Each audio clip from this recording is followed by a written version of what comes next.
저는 경기도에 살고 있는 30대 여자입니다. 여러분, 내로남불이라는 말 들어보셨나요? 내가 하면 불륜, 남이 하면 로맨스의 줄임말인데 남한테는 세상 엄격하면서 본인에게는 한없이 관대한 사람에게 하는 말이죠. 아, 제가 만나 결혼한 남자는 내가 하면 효도, 네가 하면 도둑질의 진수를 보여준 사람이었습니다. 남들보다 늦은 나이에 취업을 한 저는 늦은 시간을 따라잡기 위해 열심히 일을 했습니다. 그렇게 바쁘게 일하니 30 중반의 나이까지 연애는 다 남들 이야기였고 저는 그만큼 가족들 다 모이는 명절이 제일 두려웠죠. 너는 취업하면 빨리 연애를 해야지 왜 젊음을 허비하고 있냐. 눈 낮춰라. 네가 눈 높으니까 제짝 못 만난 거다. 겉보기엔 멀쩡한데 어디 하자 있냐 등등 집안 어른들의 질문을 가장한 막말에 지쳐만 가더라고요. 심지어 몇 살 차이도 안 나는 사촌 오빠까지 남자 좀 만나라 잔소리를 늘어놓는 거예요. 그렇게 간섭할 거면 누구라도 소개시켜주고 하던가 라고 말하니까 웬걸? 진짜 남자를 데려와서 소개시켜주는 게 아니겠어요? 사촌 오빠가 다니는 회사 동기라는데 회사에서 만나 절친이 됐고 진짜 좋은 놈이라고 한번 만나보라고 하는 거예요. 뭐 나이도 찾겠다. 회사에서 어느 정도 자리도 잡았으니 나쁠 거 없다고 생각했습니다. 왜 연애는 만나도 그만, 안 만나도 그만인 상태에서 하라고 하잖아요. 제가 딱 그 상태였거든요. 그리고 나간 자리엔 기대 이상으로 괜찮은 사람이 나왔습니다. 점잖고 차분한 첫인상부터 느낌이 아주 좋았어요. 저보다 3살 연상인 나이 차이도 딱 좋았고 사람이 진중하게 조곤조곤 말하다가도 웃을 때는 해맑아지는 모습에 반해 그렇게 2년 연애하고 결혼을 했네요. 합리적이고 계획성 있는 성격도 잘 맞아서 남편과의 결혼은 순조롭게 진행됐어요. 제일 어렵다던 상견례 자리조차 화기애 그 자체였죠. 시어머니는 첫 만남부터 어쩜 그렇게 참하냐며 저를 바라보는 눈에선 꿀이 뚝뚝 떨어졌고 무엇보다 시아버지께서 저를 정말 마음에 들어 하시더라고요. 그래, 정은이는 결혼해도 계속 일하고 싶다고? 네, 아버님. 지금 직급에서 그만두기엔 너무 아깝고요. 저도 저한테 너무 잘 맞는 일이라 계속 하고 싶어서요. 저희 회사가 출산 휴가, 육아휴직이 잘 돼 있어서 만약에 아기 가져도 문제 없고요. 우리 새 아기가 정말 야무지구나. 일 욕심도 있고 유능하고. 그러게요. 야물딱져서 살림도 잘하겠네. 살림이 대순가. 젊은 애가 저렇게 자기 일에 자부심 갖는 게 기특한데. 전 그냥 월급쟁인데요 뭐. 그것보다 저 아버님이 하시는 식당에 빨리 가보고 싶어요. 유명하던데요. 예전에 TV에도 나왔었죠? 맛집이라고. 아, 우리 정은이가 오면 다 무료지. 다 무료야. 오면 내가 제일 좋은 부위로 직접 구워주마. 이래서 며느리 사랑은 시아버지라는 말이 있는 걸까요? 제가 하는 말마다 이런 점이 좋다, 저런 점이 좋다 칭찬만 해주시는데 황송하기까지 하더라고요. 결혼 허락받기 위한 상견례 분위기가 너무 좋았으니 그 결과도 성공적이었죠. 자기야, 어머니 아버지가 결혼 허락하신대. 우리 집부터 얼른 알아보자. 정말? 너무 잘됐다. 근데 벌써 집을 알아봐? 부모님이 집 해주신대. 빨리 자기 회사랑 내 회사에서 가까운 곳 매물부터 알아보자. 며느리를 예쁘게 보신 것인지 시부모님께서는 흔쾌히 저희 신혼집까지 지원해 주셨고 남편 회사와 제가 다니는 회사 딱 중간 지점에 있는 24평짜리 아파트를 얻었어요. 집은 남편 명의였지만 그때는 딱히 서운하지 않았어요. 제가 모았던 돈으로 택도 없는 좋은 아파트에서 신혼생활을 시작했는데 그게 뭐 대수겠어요? 대출도 안 받고 돈도 굳었으니 저는 제 결혼 자금을 털어 나름대로 혼수에 힘을 줬습니다. 혼수를 장만해도 결혼 중 제일 돈 많이 드는 집 문제가 해결된 상태라 저도 남편도 각자 모아둔 돈이 남더라고요. 그리고 이건 서로 터치 안 하고 갖고 있기로 했죠. 그렇게 큰 갈등 없는 신혼생활은 앞으로도 쭉 화창한 하늘처럼 맑기만 할 것 같았죠. 하지만 마른 하늘에 날벼락이라는 말이 그냥 있는 게 아니었습니다. 요즘 비상시국 때문에 고생하시는 자영업자분들 많으시죠? 물가는 매년 오르는데 그놈의 비상시국 때문에 손님은 줄어서 적자에 허덕이다가 끝내 폐업하는 곳이 많다고 매번 뉴스에 나왔었죠. 하, 저희 시댁도 마찬가지였습니다. 비상시국 앞에 TV 몇 번 나온 맛집도 별 수 없더라고요. 결혼하고 2년 후부터 그동안 밝기만 하던 남편의 얼굴에 그늘이 지기 시작했어요. 시아버지의 가게가 비상시국의 여파로 손님은 줄어드는데 나가는 인건비, 물건값, 가게 월세 등등 매번 고정적으로 나가는 돈은 정해져 있으니 적자가 날 수밖에요. 그렇게 남는 돈 없이 버티다가 1년이 넘어가니까 더 이상 손 쓸 수도 없어진 지경까지 가더라고요. 시댁 사업이 점점 기울어지니 남편도 힘들어했죠. 여보, 아까 어머님하고 통화한 것 같은데 무슨 일이야? 아, 식당 건물주가 임대료를 더 올리기로 했다나 봐. 아, 요즘 식당들 장사 안 되는 거 뻔히 알면서 이게 뭐야? 죽으라는 거지. 그럼 당장 다음 달부터 나갈 돈이 느는 거잖아. 지금 매출로 그게 가능해? 모르겠어. 엄마도 속이 답답해서 전화하셨는데 정말 대책이 없다. 대책이 없어. 아, 어떡하면 좋아? 내가 뭐 도울 일은 없어? 뭐라도 말만 해. 아니, 됐어. 괜찮아. 내가 알아서 할게. 남편이 시부모님과 통화하는 횟수도 점점 늘어나는 게 아무래도 맏아들인 남편에게 의논을 많이 하시는 것 같더라고요. 남편은 5살 아래 동생이 있었는데 아무리 같은 자식이어도 맏아들이 의지가 더 되셨겠죠. 하지만 시부모님과 대화가 많아질수록 남편 얼굴은 나날이 근심이 늘어만 가더라고요. 저는 그런 남편이 걱정돼서 먼저 이야기를 꺼냈습니다. 여보, 아무래도 우리 여윳돈 있는 거 시댁에 일단 급한 불 먼저 끄라고 드리는 게 어때? 아니야, 그럴 필요 없어. 신경 쓰지 마. 어떻게 신경을 안 써? 당신 부모님이면 내 부모님이나 마찬가지인데 식당 월세라도 밀리면 어떡해? 정말 괜찮아. 걱정하지 마. 해결책 찾은 것 같으니까. 어? 해결책? 무슨? 건물주가 임대료 안 올리겠대? 아니, 그런 건 아니고 아무튼 어떻게든 될 것 같아. 대체 무슨 수로 폐업 위기의 식당을 구할 해결책을 찾은 건지 싶었습니다. 제가 알기론 장사는 꾸준히 바닥을 치고 있었거든요. 그래도 일단 남편이 걱정 말라고 단호하게 말하니까 믿었죠. 뭐 건물주랑 이야기가 원만히 끝났거나 시댁 식구들 중 누가 도움을 주겠거니 했습니다. 근데 그 도움의 출처가 내 남편일 거라곤 상상도 하지 못했죠. 어느 날 남편보다 먼저 퇴근한 날 눈앞에 지저분한 집 상태를 보고 청소를 시작했어요. 아무래도 둘 다 맞벌이라서 출근하는 평일에는 집안이 난장판이더라고요. 빨래도 돌리고 아침 식사하고 그대로 있는 설거지거리들 해치웠어요. 마지막으로 서재 정리를 하고 있었습니다. 책상 위 서류 봉투랑 파일들 모아서 책꽂이에 꽂아두려는데 그 속에 등기 우편이 하나 삐져나와 있는 게 아니겠어요? 남편 이름 석자 적혀있는 봉투는 왠지 모르게 좀 불길하게 생겼더라고요. 아니나 다를까 그 우편물은 주택담보대출 변동금리 적용 고지 통지서였습니다. 아니, 주택담보라니. 지금 내가 살고 있는 이 집이 담보로 잡혔다니요? 식은땀이 다 나더라고요. 대체 담보대출까지 받아서 어디 쓰려고 한 거지? 이렇게 생각하니 바로 떠올랐습니다. 아, 시댁에 빌려줬구나 하고 말이죠. 남편이 지금 급한 돈이 그것 말고 뭐가 또 있겠어요? 아니, 시댁 상황이 아무리 어려워도 나한테 한 번에 얹을도 없이 어떻게 혼자 이런 일을 할 수가 있는 거죠?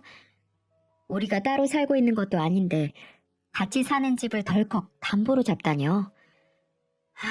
전 일단 마음을 가라앉히고 남편을 기다렸습니다. 그리고 얼마 안 있어 남편이 퇴근해서 들어왔어요. 저는 남편에게 우편물을 보이며 물었습니다. 이거 어떻게 된 거야? 뭐야? 당신 내 물건 뒤졌어?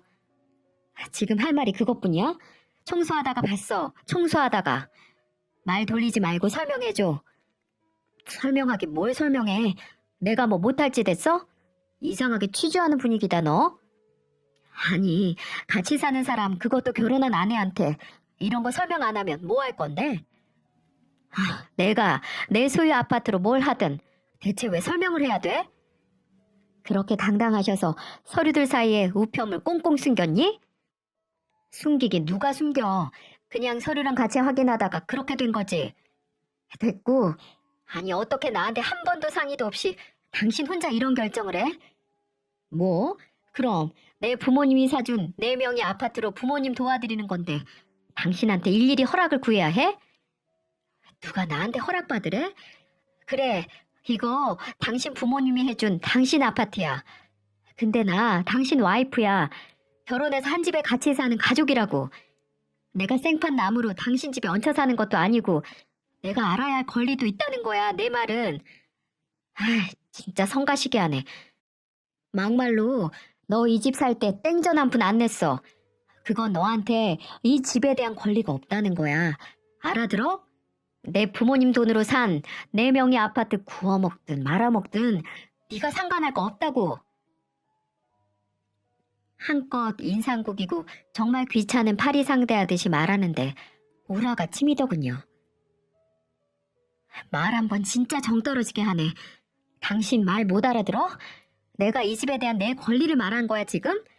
나는 당신 아내로서 이 정도 큰 금액이 걸린 중개사에 대해 알아야 할 권리가 있고 당신이 나한테 먼저 말했어야 한다는 거야.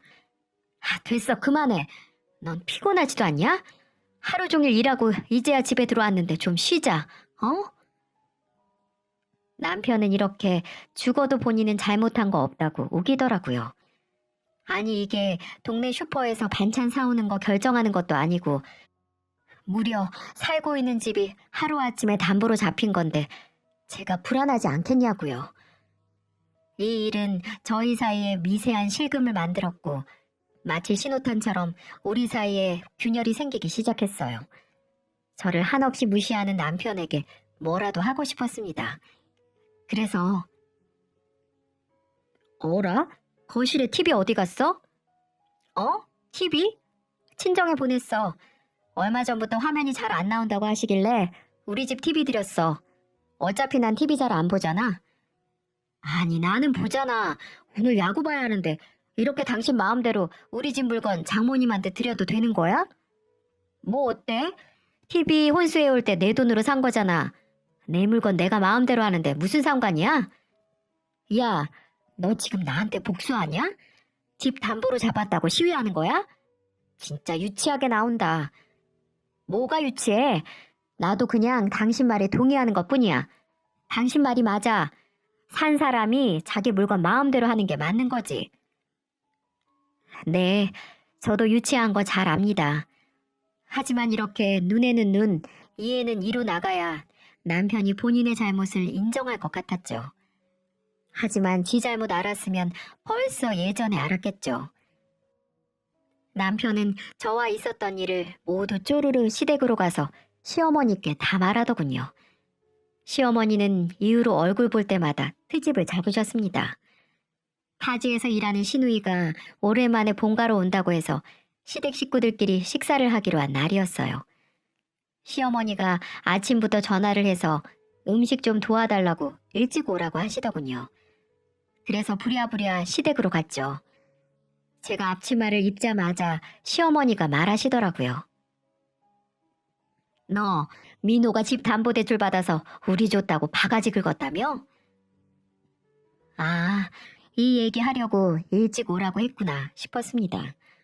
저는 불편한 마음으로 야채를 다듬기 시작했죠. 아니 어머니 바가지가 아니고 저한테 일절 상의도 없는 게 서운해서 한 소리 했어요. 서운할 게 뭐 있어. 어차피 우리가 해준 집이고 명의도 민호 명인데 민호가 괜히 너 신경 쓰일까봐 배려한 건데 새아기 너 속이 좀 좁은 거 아니니? 그런 건 마음 넓게 이해해야지. 마음 두 번만 넓었다간 길바닥에 나앉겠습니다. 남편이 어떻게 시어머니에게 말을 전한 건지 시어머니는 사람을 살살 긁는데 진짜 짜증이 나더라고요. 맞아요, 어머니. 남편 집인데 제가 무슨 할 말이 있겠어요. 그래서 저도 제가 산 TV 저희 부모님 드렸어요. 그리고 이제 남편 식탁에서 밥도 못 먹게 했어요. 저는 제 돈으로 산 식탁에서 혼자 넓게 밥 먹는 게 좋더라고요. 그래서 요즘 어머니 아들 개처럼 바닥에서 밥 먹잖아요. 뭐? 어머니 장난이에요, 장난. 당황해하며 되묻는 시어머니에게 장난이라며 웃고 넘어갔지만 한순간 사색이 되는 얼굴에 조금 통쾌했어요. 잠깐 제 속은 시원했지만 그날 가족 모두 모인 식사 자리는 가시방석이 따로 없었습니다. 그래도 시아버지만큼은 제 편을 들어주시더라고요. 새아기 집 문제로 민호랑 싸웠다면서? 미안하다. 내 가게 상황이 여의치가 않아서. 민호 너는 네 안 사람한테 말도 안 하면 어떡해? 정은이가 당황할 만하지. 아니 그게 무슨 당황할 일이에요. 우리가 해준 집인데 부모가 필요해서 돌려받는 거지. 왜요? 새언니랑 오빠 싸웠어? 아니 이번에 민호 신혼집 담보로 대출받은 거 우리 줬다고 정은이가 그렇게 민호를 잡들이 했다고 하잖아. 잡들이는 무슨 그냥 조금 다툰 것뿐이에요. 얘는 너 일하고 들어와서 피곤한데 당장 설명하라고 들들 볶았다며? 그게 잡들이지 뭐야. 정은아 너도 그러는 거 아니다. 시댁이 잘 나갈 때만 시댁이고 집 해줄 때만 시댁이야? 대체 누가 잡들이를 하고 시댁 대우를 안 해줬답니까? 이미 전 시어머니에게 형편 어려워진 시부모랑 남편 무시하는 무서운 며느리가 되어 있었죠. 거기서 입 아프게 설명해봤자 말이 통하지 않을 게 분명해서 그냥 저는 가만히 참고 있었어요. 하지만 그날 이후로 시어머니 이상 행동은 시작됐습니다.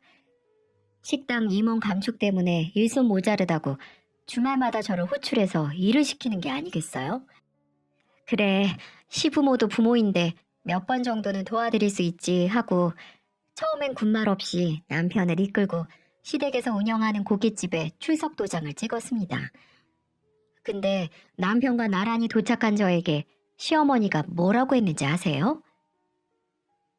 아니, 민호는 왜 끌고 왔어? 평일 내내 힘들게 일하는 애 피곤하게. 아니, 누군 평일에 일 안 하나요? 누구는 안 피곤해요? 좋은 마음으로 도와드리러 왔더니 듣는 소리가 고작 저딴 말이라뇨. 어머니, 그럼 저 혼자 와요? 저도 평일에 일하는데 누군 집에서 노나요? 가족이 다 같이 고생해야죠. 가시도 친 제 말에 시어머니는 입 꾹 다물고 식당 앞치마를 내어주었습니다. 그리고 본인 아들은 계산대 보게 하고 저는 서빙을 시키더라고요. 참나, 본인 아들 귀한 줄 알면 남의 집 딸도 귀한 줄 알아야지. 어쩜 저렇게 티나게 차별을 하는지 일하면서 계속 속이 부글부글 끓더라고요. 이후로 제가 조금이라도 싫은 내색이나 부탁을 거절하려고만 하면 시어머니는 너 시댁 형편 안 좋아졌다고 시부모 무시하니? 이런 말로 저를 옴짝달싹하지 못하게 했습니다. 그렇게 3주 정도 군말 않고 주말에 한 번씩 식당 일을 도왔어요. 근데 정말 가만히 있으면 가만히로 본다고 시어머니는 저에게 넌지시 물으시더군요. 정은아, 너 지금 하는 일 그만두고 우리 일 돕는 게 어떻겠니? 회사를 그만두라고요? 그래, 너 평일에 일하고 주말까지 식당 일 하는 게 너무 힘들잖아. 우리 도 남보다는 식구 쓰는 게 더 마음이 놓이고. 네? 몸이 힘들어서 그만두려면 식당 돕는 걸 그만둬야죠. 왜 회사를 그만둬요? 그건 우선순위가 틀렸죠, 어머니. 그리고 지금 집 담보대출 이자 내고 있는데 그 돈 제가 회사에서 일해서 받는 돈에서 나가고 있고요. 그건 민호 월급으로 어떻게든 되겠지. 그리고 내가 너 돈 한 푼도 안 주고 일하라는 거겠어? 내가 당연히 월급 챙겨줄 거야. 딱 봐도 푼돈으로 며느리 부려먹으려고 하는구나 싶었습니다. 제가 미쳤습니까? 돈도 잘 주고 일도 잘하고 있는 회사를 그만두고 시댁 식당에 발목 잡힐 리 있나요? 어머니, 따지고 보면 저 말고 남편이 일 그만두고 식당 일 하는 게 낫죠. 남편 연봉이 저보다 적은 거 알고 계시죠? 아무래도 둘 중에 수입이 더 적은 사람이 그만두고 딴 일 알아보는 게 낫지 않겠어요? 남편 월급만으로는 대출이자 감당 못해요. 시어머니는 제 말에 아무 말도 못하더군요. 무슨 할 말이 있겠어요. 전부가 사실인데. 저는 그 이후로 식당 돕는 일도 주말도 집에서 일할 게 있다고 거절했습니다. 이대로 가다간 식당 일을 돕는 게 아니라 정말 제 일이 되겠더라고요. 그게 안 입고 왔는지 남편도 집에서 저한테 말도 안 시키더군요. 지 부모 고생하는 거 알면 혼자라도 가서 돕던지, 지는 내가 끌고 가는 거 아니면 먼저 가보지도 않으면서. 솔직히 마음만 같아선 그냥 갈라서 버리고 싶었어요. 날 이렇게 무시하는 남편과 시댁하고는 더 이상 살아서 뭐 하나요? 하지만 2개의 시뻘건 줄이 저를 가로막았습니다. 바로 제가 임신을 하게 된 건데요. 임신은 정말 축복 중의 축복인데 대체 왜 남편과의 이혼을 마음먹은 순간 이 축복이 절 찾아온 걸까요? 결혼 전 매일 남편과 지지고 볶으며 고생하는 기혼 친구들에게 야, 당장 이혼해. 요즘 이혼이 별거야? 그런 놈하고는 둘 사이에 애가 있어도 이혼해야 돼. 네가 마음 편하고 행복한 게 오히려 애를 위한 거다. 라고 당연하게 말했는데 막상 제 얘기가 되고 보니까 달라지더군요. 눈앞이 깜깜해지면서 아이도 생겼는데 눈 딱 감고 그냥 살아야 하나 싶더라고요. 갑작스럽게 하게 된 임신에 그래, 시댁이야 1년 중 몇 번이나 마주친다고 안 보고 살면 그만이고 남편의 시댁 상황이 안 좋아진 거니까 그런 거라고 상황만 나아지면 원래 내가 사랑했던 사람으로 돌아올 수 있겠지. 이렇게 저를 위로하며 마음먹었던 이혼은 제 속에 꽁꽁 묻어버리려고 했습니다. 그런 제 속도 모르고 저희 시어머니 제 임신 소식을 듣고 한 첫 마디가 뭔 줄 아세요? 잘 됐네. 임신도 했겠다. 일 그만두고 쉬면 되겠구나. 그렇다고 아무것도 안 하기 뭐하니까 종종 우리 식당 와서 나랑 있으면 되겠네. 이 시애미가 태교 도와줄게. 무슨 태교를 고기 굽는 연기 맡아가면서 하는 사람도 있나요? 저는 임신 막 달 전까지 일할 거라고 단호하게 거절했습니다. 시어머니, 제 말엔 입 대빨 나와서 눈을 흘기는데 정말 꼴보기가 싫더라고요. 저는 본격적으로 임신과 회사 일을 병행했습니다.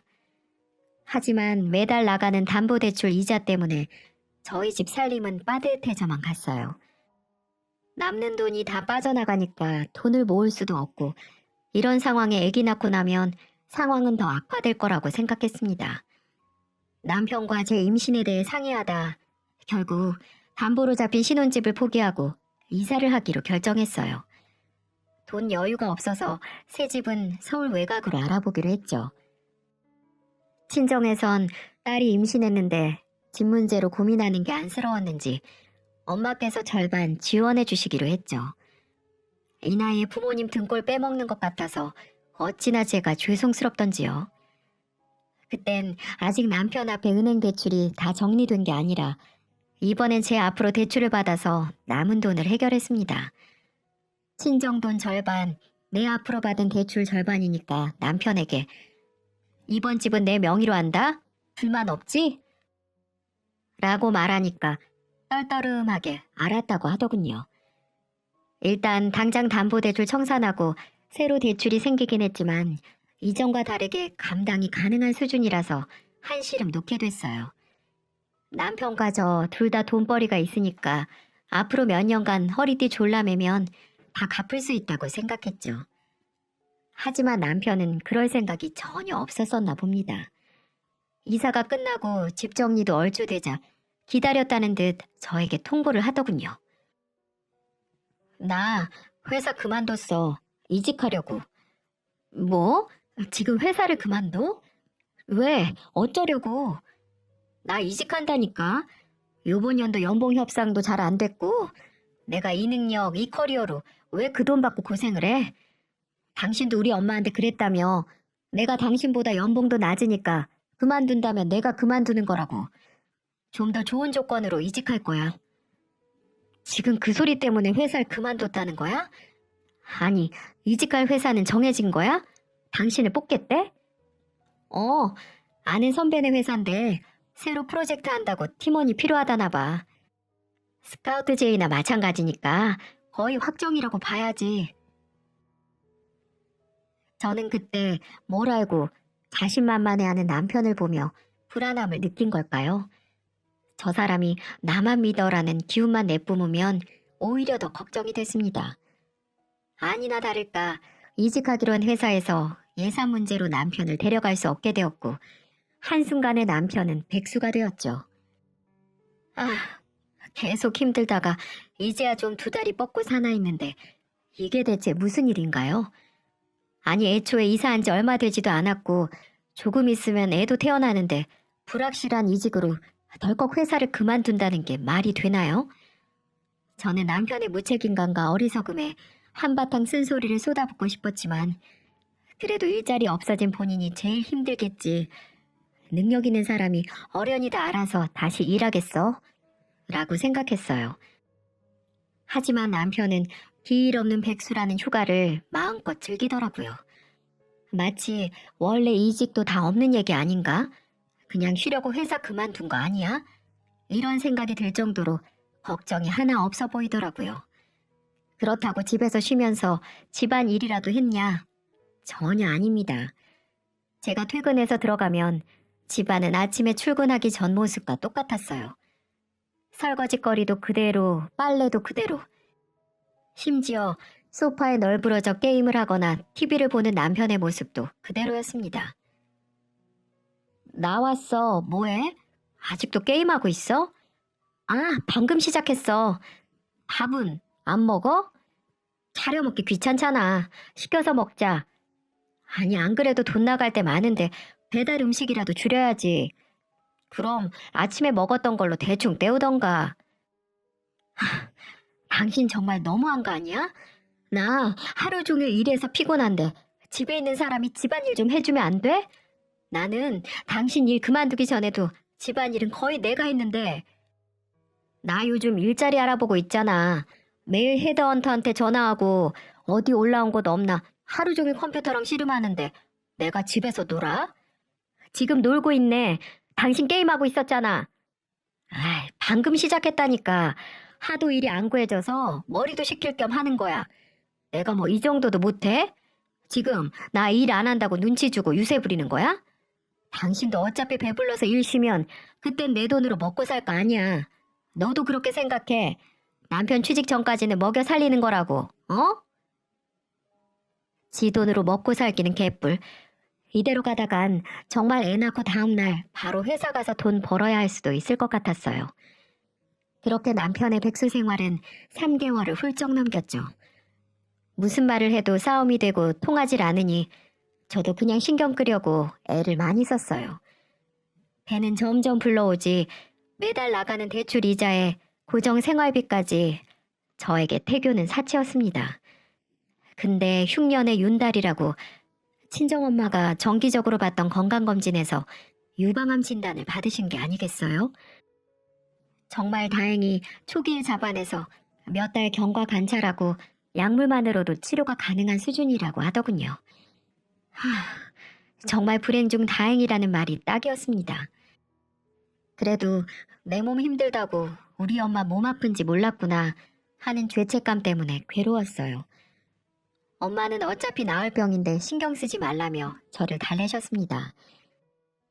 장모님 유방암 소식에 집에서 놀고 있던 남편은 겉으론 걱정하는 척 아우 정말 큰일이네. 그래도 초기에 알아서 다행이지. 병원 잘 다니시면 되겠네. 하고 말더라고요. 참나 시간도 나만 아는 사람이 찾아뵐 생각 눈꼽만큼도 안 하는 모습이 어찌나 정 떨어지는지. 그래 너는 너대로 효도하고 나는 나대로 효도하자 생각했습니다. 100년 손님 사이가 저 모양이니 나라도 우리 엄마 챙겨야겠다 싶었어요. 그때 예전에 제가 결혼 자금으로 모아놨던 게 1,000만 원 정도 남아서 그대로 은행에 묶어놨던 게 생각나더라고요. 엄마가 직구할 때 도움도 주셨고 지금까지 사는 게 바빠 못했던 효녀 노릇까지 해야지 싶어서 그 돈을 엄마를 드리기로 했어요. 저는 그때 이미 어느 정도 배가 부른 상태의 몸이라 매번 엄마 병원을 따라갈 수도 없으니 돈으로라도 뭔가 해드리고 싶었죠. 큰돈이 갑자기 딸 이름으로 계좌에 떡하니 들어온 걸 보고 놀란 엄마는 바로 저에게 전화를 하셨습니다. 정은아, 이게 다 뭐야? 이렇게 큰 돈을 네가 어디서 나서 줘? 엄마, 그거 어차피 묶어놨던 여윳돈이에요. 너무 부담 갖지 말아요. 얘는 엄마도 돈 있어. 병원만 다니는데 내가 이 돈이 무슨 필요가 있다고. 아플 때 돈 걱정하지 말라고 보내는 거예요. 엄마가 우리 집 마련할 때도 도와줬는데 딸도 엄마 아플 때 돕게 해줘요. 쓸데 없으면 그냥 지고라도 있어. 엄마는 한사코 제 돈을 거절하셨지만 저는 그냥 갖고만 있어라 라고 못을 박았죠. 착한 우리 엄마 끝까지 어쩔 줄 모르고 미안해 하시는데 그동안 제대로 된 효도 못 받으셔서 이러시나 이런 마음에 속상하더라고요. 다행히 엄마는 알겠다고 엄마가 치료비에 잘 아껴 쓸게 라고 하시고는 끊으셨어요. 엄마 치료비에 보탬이 됐다니 마음이 한결 나아져서 한숨 돌리고 있었죠. 당신 장모님한테 돈 드렸어? 제가 통화를 마치고 거실로 나가는데 문 앞에 마치 문지기처럼 떡하니 버티고 있던 남편이 묻더군요. 들었어? 나 예전에 모아놨던 돈이 1,000만 원 정도 남아있어서 그거 드렸어. 그래도 몇 달은 치료받아야 하는데 병원비가 좀 무섭나? 제 말에 남편은 세상 기가 차다는 듯이 코웃음을 치더라고요. 너 진짜 웃긴다. 그 돈을 왜 네 맘대로 해? 뭐? 내가 내 돈 알아서 아픈 우리 엄마 준다는데 누구 허락을 받아? 야, 그거 네 돈이 아니라 우리 돈이야. 부부가 결혼하고 나서 재산 하나로 묶이는 건 당연한 거 아니야? 아니 이게 부모 돕겠다고 지 혼자 같이 사는 집 담보로 대출받은 사람이 할 소린가요? 말 똑바로 해. 이거 결혼 전에 나 혼자 모은 돈이야. 이 집은 한 푼도 없어. 그리고 결혼한 다음에 서로 남은 결혼 자금은 각자 알아서 하기로 얘기 끝난 거 아니야? 야, 그때랑 지금이랑 같아? 너 우리 집 사정도 일자리 알아보느라 고생하는 내 사정도 뻔히 알잖아. 그런 사람이 큰 돈을 덜컥 자기 엄마한테만 줘? 미치겠네. 그래. 그래서 시댁에 신혼집 담보로 대출 받아서 드렸잖아. 당신이 혼자 알아서 나한테 말 한마디 없이 벌써 잊었니? 일 그만두고 쉬더니 머리가 굳었어? 그리고 누가 일 그만두래? 당신 일 그만둔 것도 나한테 일절 상의 없이 독단적으로 결정한 거잖아. 그런데 왜 난 내 돈 우리 엄마한테 주는 것까지 당신한테 허락을 받아야 하는 건데? 너 우리 엄마 생각은 안 하냐? 매일같이 다 망해가는 식당 살려보겠다고 고생하는 우리 엄마 생각은 안 하고 장모만 부모냐고. 아, 그렇게 당신 엄마 걱정되면 당신 식당 나가서 돕던가. 일도 안 하고 집에서 탱자탱자 놀고 있는 사람이 그렇게 부모님 생각을 끔찍이 하면서 왜 가서 한 번을 안 도와? 당신보다 내가 시댁 식당에서 더 일했어. 일 다니면서도 주말마다 가서 연기 마셔가면서 고기 구웠다고. 그래서 지금 유세 떠냐? 넌 우리 부모님한테 집 받을 때만 좋았지? 그러는 당신은 우리 엄마 유방암 진단받고 한 번이라도 찾아뵌 적 있어?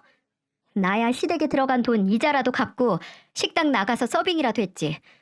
당신은 이직 핑계로 바쁘다고 우리 엄마 병문안 한 번 간 적 없잖아. 됐다. 말을 말자 말을. 할 말 떨어진 거면서 질렸다는 듯 집을 박차고 나가는 남편.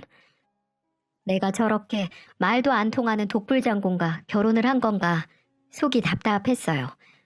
지가 하면 효도고 내가 하면 뭐 도둑질이냐고요. 결혼 후 같이 살게 된 집 담보로 잡는 건 상의할 문제가 아니고 각자 알아서 하자던 결혼 전 개인 재산은 누구 허락을 받아야 할 문제냐 이 말입니다.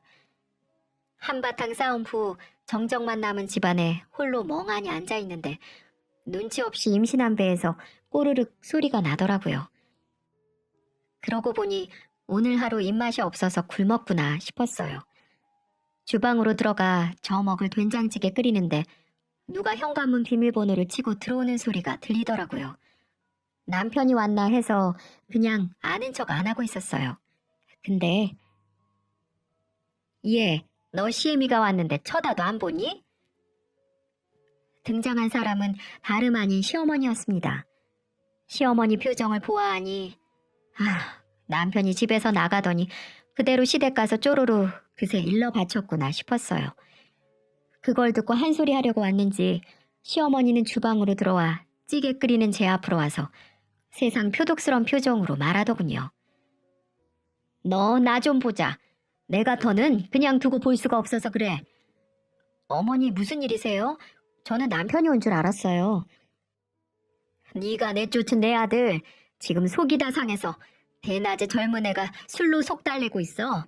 너 네 친정에 마음대로 돈 보냈다며?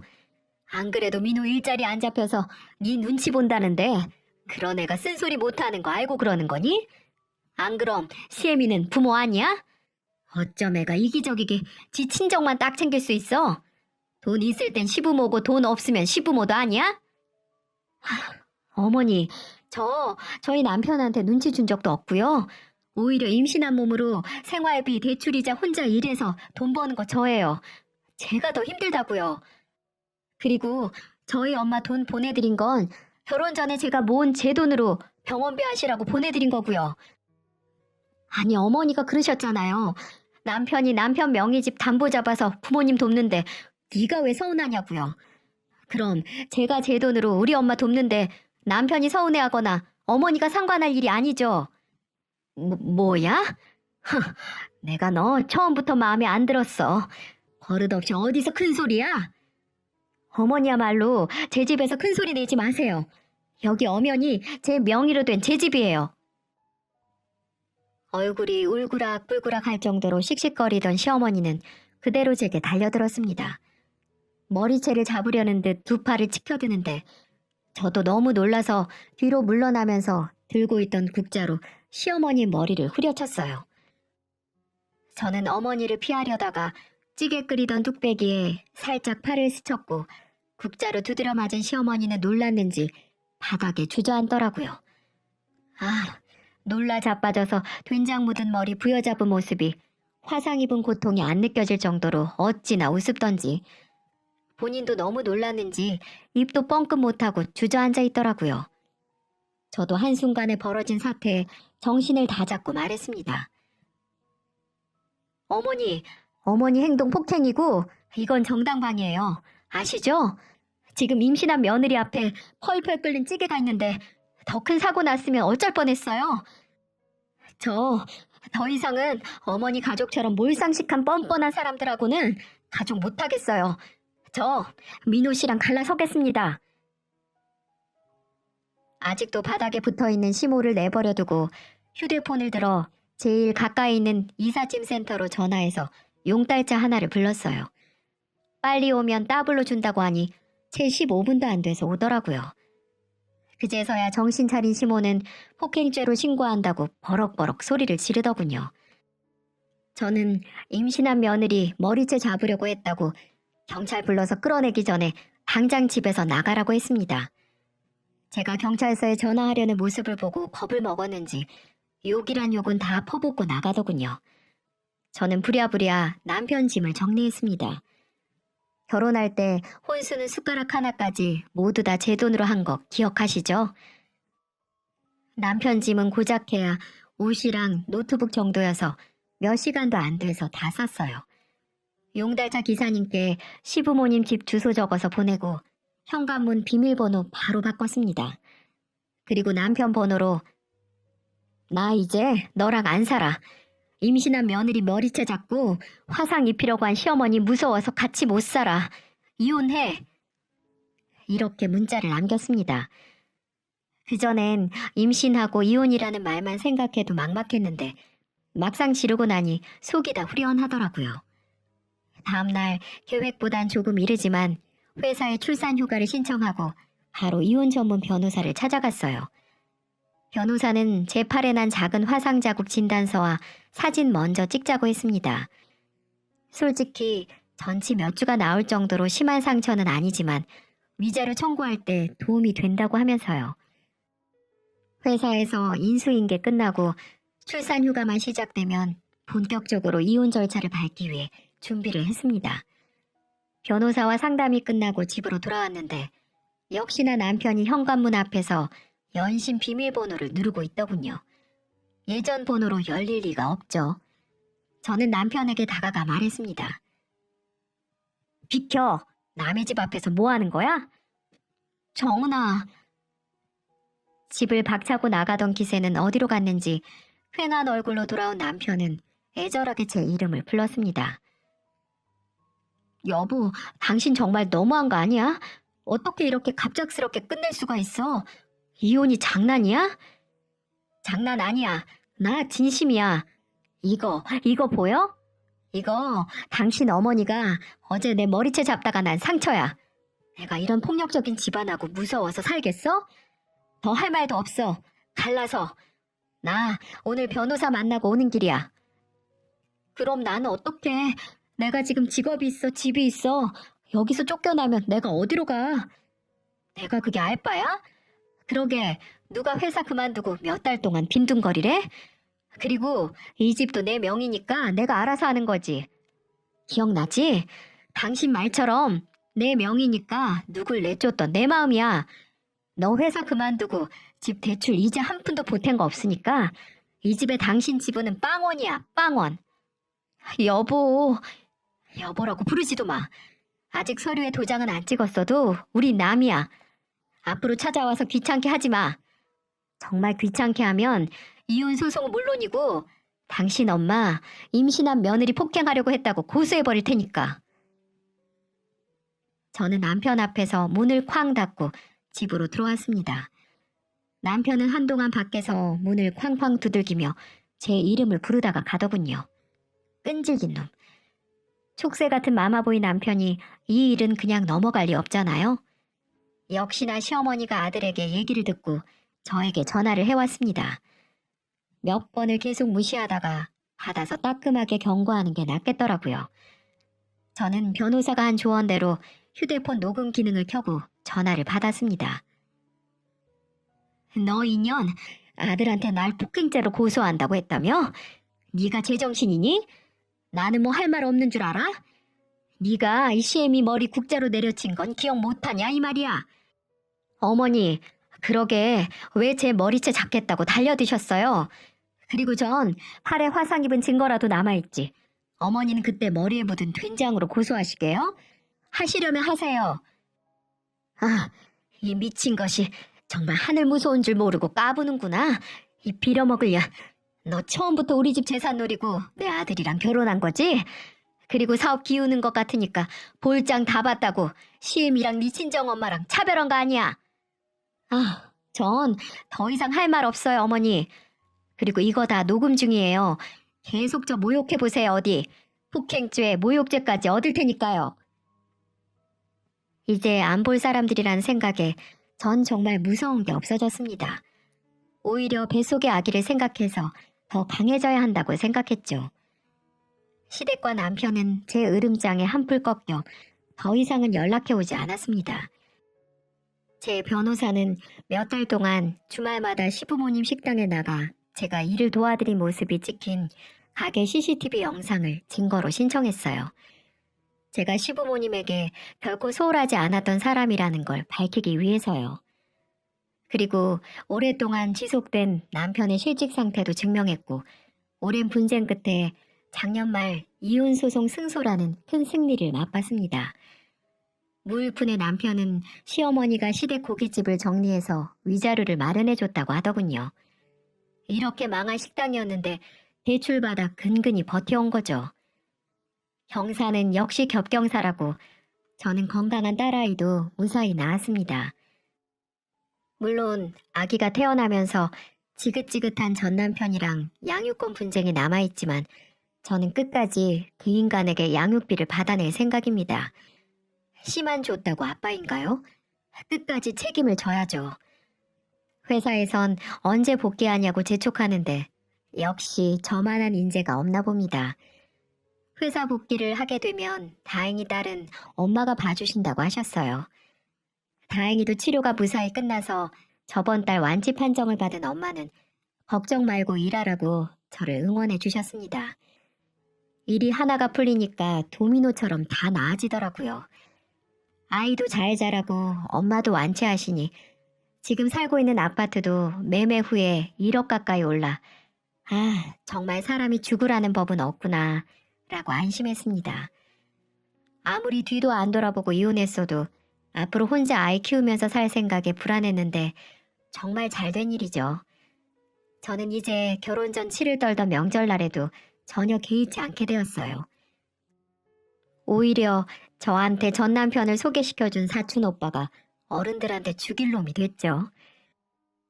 제 이혼 소식과 시댁의 만행을 전해들은 어른들은 무슨 정신으로 그딴 놈을 동생한테 소개시켜줬냐고 사촌 오빠를 한바탕 잡들이를 했습니다. 제 앞에서 미안해 죽으려고 하는 사촌 오빠는 전 남편이 얼마 전 그만둔 회사에 연락해 다시 받아달라고 사정사정을 했다고 하더군요.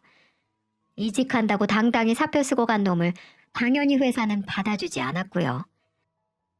앞으로 제 딸한테 양육비를 지급하려면 빨리 막노동이라도 시작해야 할 텐데 그렇게 오만 떨더니 큰 코 다친 게 아니겠어요? 예전엔 내가 이렇게 사람 보는 눈이 없었나 하고 모두 남편과 결혼을 한 제 탓만 같았는데 사람이 누구든 실수를 하는 법 아니겠어요? 빨리 실수를 알아채고 일을 다 잡으면 되는 거고 그래서 연필 끝에 지우개가 달린 법이죠. 엄마가 마음고생하는 혹독한 상황 속에서도 건강하게 태어나준 우리 딸을 위해 과거의 실수에 더 이상 연연하지 않고 앞으로 당당하게 살려고 합니다. 저희 두 모녀 앞으로 잘 살겠죠? 제 이야기를 들어주신 여러분도 저와 딸의 앞날을 응원해 주시기 바랍니다.